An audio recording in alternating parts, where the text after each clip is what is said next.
Shalom, saudara kasih dalam Tuhan, selamat pagi. Senang hari ini saya bisa berjumpa kembali dengan saudara dimanapun saudara berada. Bertemu kembali dengan saya dalam channel Sate Kristen. Mari saudara, sebelum kita merenungkan sebagian daripada firman Tuhan, kita berdoa terlebih dahulu. Bapa di sorga, kami bersyukur kepadamu untuk kasih penyertaan-Mu yang melimpah, yang begitu besar di dalam kehidupan kami. Engkau memimpin sepanjang malam dan memberikan kami hari yang baru untuk boleh kami nikmati kembali sepanjang hari ini. Tuhan, berbicaralah kepada setiap kami lewat kebenaran firman-Mu saat ini. Di dalam nama Tuhan Yesus yang berdoa dan kami mengucap syukur. Amin. Saudara, renungan kita terambil dari kitab Roma pasal 12 ayat 20 yang berkata, "Tetapi jika seterumu lapar, berilah dia makan. Jika ia haus, berilah dia minum. Dengan berbuat demikian, kamu menumpukan bara api di atas kepalanya." Saudara, tema kita hari ini ialah menumpukan bara api di atas kepalanya. Saudara, ketika kita mendengar ayat di atas, yaitu menumpukan bara api di atas kepala seseorang, apa sih maksudnya?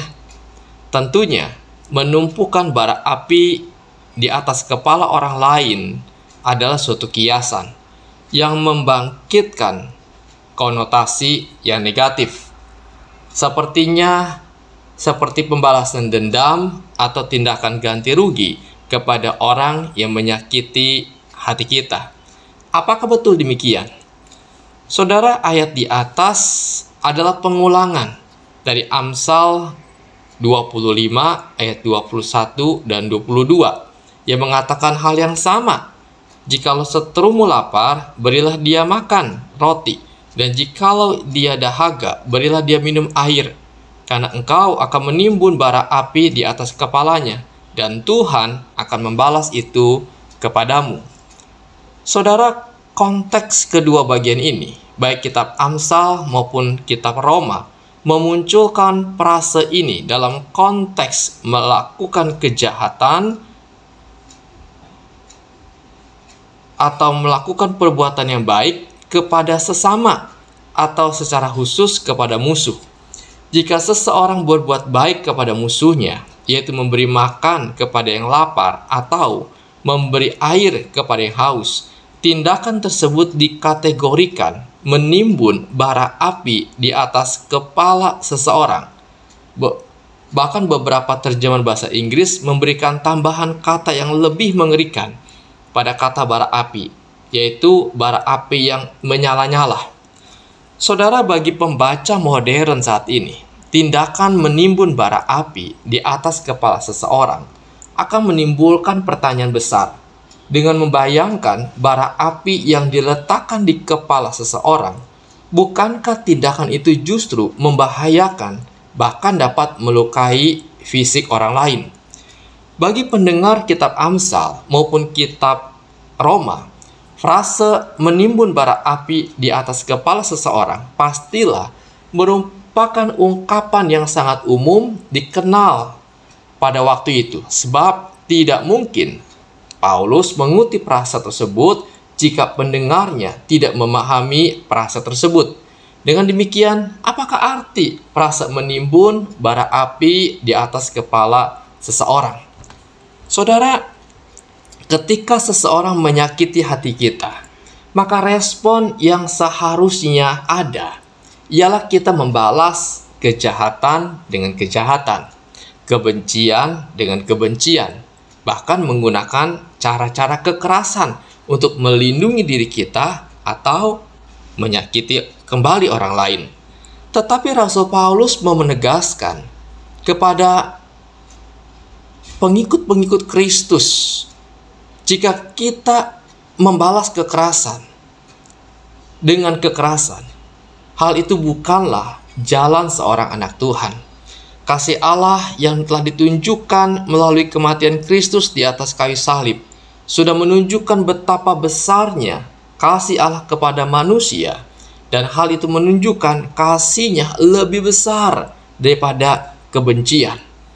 Maka reaksi yang seharusnya dimiliki oleh orang-orang yang telah diselamatkan oleh Tuhan ialah memberkati, bukan mengutuk. Kejahatan yang dilakukan terhadap kita jangan dibalas dengan kejahatan.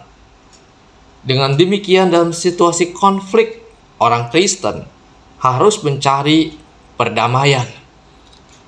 Jika nilai-nilai dunia mengajarkan untuk ganti rugi, balas dendam atas kejahatan yang dilakukan kepada kita, maka sebaliknya, di dalam kekristenan, di dalam ajaran Kristus, kita harus membalasnya dengan cinta kasih dan kebaikan, memberikan makanan dan minuman kepada musuh yang lapar dan haus. Mengapa? Karena Allah lah yang menghakimi dan menuntut para pelaku kejahatan pada hari penghakiman terakhir. Jika kita membalas kejahatan dengan kebaikan, sebenarnya kita sedang menumpukan bara api di atas kepala pelaku kejahatan tersebut. Rasul Paulus membahas reaksi orang Kristen yang radikal terhadap kejahatan ini, sehingga kita diajarkan untuk mengalahkan kejahatan dengan kebaikan. Dengan demikian, saudara, menumpukan bara api harus dipahami sebagai tindakan yang baik, sebagai tindakan yang mengalahkan kejahatan dengan kebaikan.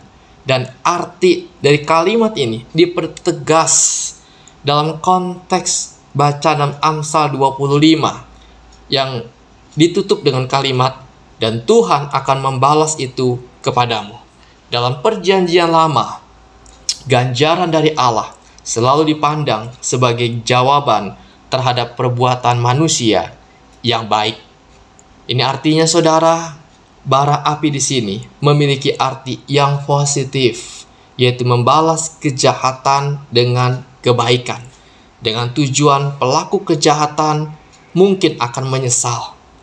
Hasil yang diharapkan dengan seseorang diperlakukan dengan baik, kejahatan dibalas dengan kebaikan, pihak lawan mungkin akan mengalami pembaharuan di dalam kehidupannya. Dan akhirnya, ketika seseorang dikatakan memberi makan dan memberi minum akan musuhnya, maka tindakan tersebut dikatakan bahwa orang tersebut dapat dikatakan sedang menekankan usaha untuk memperlakukan musuhnya dengan keramahan dan dengan kebaikan. Dengan kebaikan yang ditujukan, maka ada kemungkinan musuh kita justru akan bertobat dan dari tindakannya yang memusuhi. Saudara, tidak perlu kita membalas kejahatan dengan kejahatan, tapi Tuhan ajarkan kita membalas kejahatan dengan perbuatan baik supaya musuh kita menyadari kesalahannya. Mari kita belajar, saudara, di mana kita hidup, di mana kita berinteraksi. Ketika ada konflik yang terjadi, mari kita menunjukkan sikap yang penuh kasih kepada sesama kita, bahkan kepada orang yang menyakiti hati kita. Supaya apa? Hidup kita mengikuti teladan Kristus yang sudah menunjukkan kasih-Nya secara nyata, membalas kejahatan dengan kebaikan. Mari kita belajar hidup di dalam kasih. Mari kita berdoa. Bapa di sorga, terima kasih untuk kebenaran-Mu, untuk kasih-Mu yang Tuhan berikan buat kami. Kau mengajarkan satu hal hari ini, agar hidup kami boleh berbuat baik kepada sesama, bahkan kepada musuh kami. Terima kasih ya Tuhan. Tuhan, pimpin sepanjang hari ini kehidupan kami, pekerjaan kami, Tuhan yang sertai. Setiap pergumulan kami, Tuhan yang tolong, Tuhan yang buka jalan. Yang lemah imannya, Tuhan kuatkan. Yang dalam pergumulan, Tuhan buka jalan keluar. Yang sakit, Tuhan sembuhkan. Kami berharap sepenuhnya kepada Tuhan saja. Engkau pertolongan kami, Engkau kekuatan kami. Terima kasih Tuhan. Di dalam nama Tuhan Yesus, kami berdoa dan kami mengucap syukur. Amin. Puji Tuhan saudara, kita telah mendengarkan renungan firman Tuhan hari ini. Kiranya terang firman Tuhan ini boleh menerangi langkah hidup kita sepanjang hari ini. Dan sampai jumpa lagi saudara di dalam renungan-renungan selanjutnya di dalam channel Sate Kristen. Tuhan Yesus memberkati.